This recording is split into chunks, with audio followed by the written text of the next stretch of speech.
by Stephan Uttom, Ronald Rozario, and Joe Torres Pope Francis did not only refer to Muslim Rohingya refugees by name when he met 16 of them in Dhaka on December 1, he called them the presence of God today. It was the first time the pontiff referred to the persecuted minority by word in the wake of criticisms that he has been avoiding the use of the term during his visit to Myanmar early this week. Pope Francis shook hands and prayed with 16 Rohingya refugees, 12 men, 3 women, and a child, who traveled from the southern Bangladeshi city of Cox's Bazar, during an interreligious and ecumenical meeting for peace at the residence of the Dhaka Archbishop December 1. In what turned out to be an emotional encounter, the pontiff said, "We all are images of God, including the Rohingya. They too are images of God, the Creator," he said. Today, the presence of God is also called Rohingya, he added. Addressing a gathering of Christian, Muslim, Buddhist and Hindu leaders, Pope Francis said religious stories tell of a creator making human beings from a bit of salt mixed with soil. We all have a little bit of salt. These brothers and sisters also contain the salt, he said.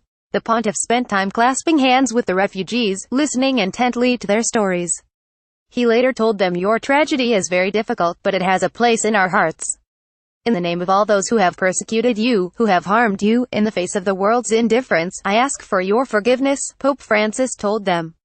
Tell the world our story. In an interview with UCAnews.com, the refugees said they told Pope Francis to help them share their stories to the world. "I have told the Pope that we want security for our lives, citizenship in Myanmar, justice for the burning of our homes, and the killing of my 2 uncles," said 37-year-old Mohammed Nurullah. "The Pope told me that he would try to help me," said Nurullah, who fled to Cox's Bazar Balakali refugee camp with his wife and 3 children in October. Ahmed Hassan told the Pope about life in the refugee camp. The 60-year-old man said he fled to Bangladesh with 6 family members in December last year. He said Pope Francis assured him that he would help the Rohingya people. "I want that justice be meted out for the killing of our people," Hassan said. "I told the Pope to help us get justice," said Foiz Ali Maji, whose village in Myanmar was razed to the ground by soldiers. Abul Sayed, another refugee, said he asked the Pope to help them have their identity as Rohingya back. Rohingya simply means inhabitant of Rohang, the early Muslim name for Arakan. The government and military, along with many Myanmar citizens, instead refer to the Rohingya, who number up to 1.1 million, as Bengalis, implying that the minority group are instead illegal immigrants from neighboring Bangladesh. This is done even though vast numbers of the Rohingya have lived in Myanmar for at least several decades. "We want our nationality," said Abul Sayed, adding that without their identity they will always be in danger. He said they also want Myanmar to ensure the safe return of all refugees. The Pope listened to us and he said he would talk about our demands, said Syed. A young Rohingya woman said she does not know if Pope Francis would be able to help them, adding that many people have already talked to them, but we continue to suffer every day. Pope reiterates appeal for help. The pontiff urged religious leaders present at the gathering to keep helping the Rohingya people and show the world what its selfishness is doing to the image of God. "Let's continue working so their rights are recognized. Let's not close our hearts. Let's not look away," he said.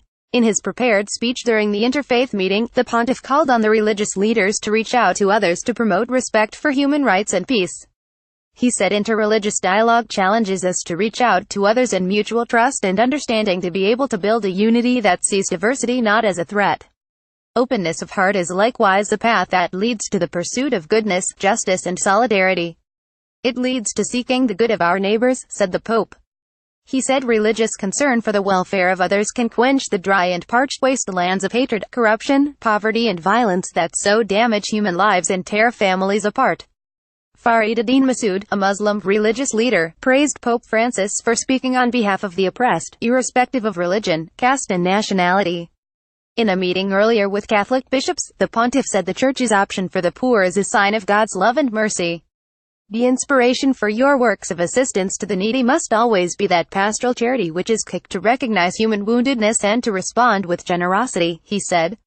An estimated 620,000 Rohingya refugees have fled to Bangladesh in recent months following the burning of villages, killings, and rape of women in Myanmar's Rakhine state. Did you find this article informative? Please consider contributing to Eurasia Review, as we are truly independent and do not receive financial support from any institution, corporation or organization.